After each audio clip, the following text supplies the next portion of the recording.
थेरुबाली ग्राम पंचायत ठारे विकास वाहन रथ को स्वागत और संबोधना।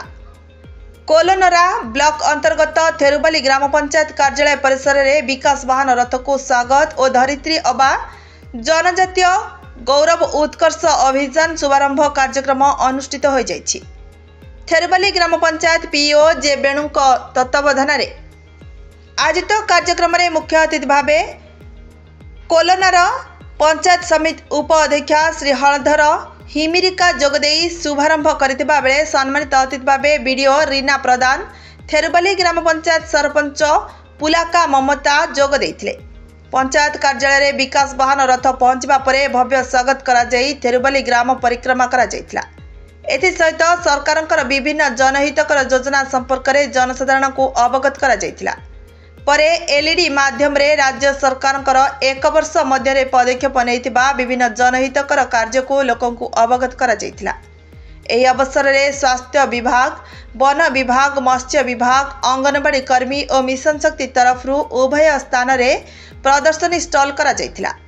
उक्त कार्यक्रम उभय पंचायत रे हिताधिकारी को नूतन राशन कार्ड बंटन, वन विभाग पक्षरु चारा रोपण, आयुष्मान कार्ड और अंत्योदय गृह योजना रे कार्यादेश, जॉब कार्ड आदि बंटन करा जाइथिला।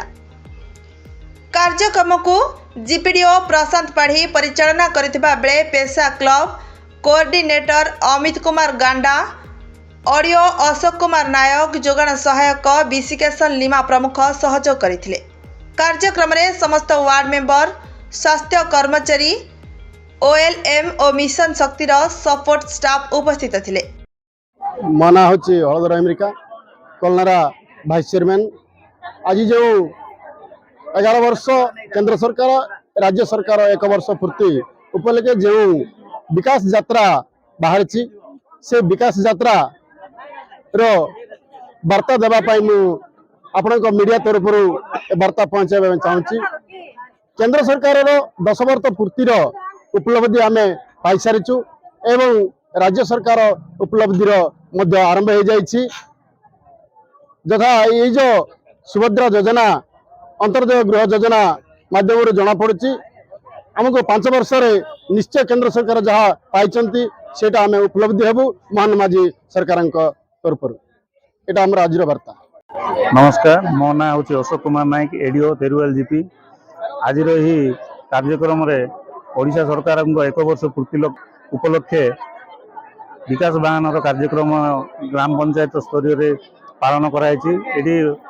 राज्य सरकार तथा केंद्र सरकार विभिन्न लोकाभिमुख योजना गुड़िक रूपांतरण कर हिताधिकारी को चयन करा समस्त को कार्यादेश प्रदान करा। धन्यवाद।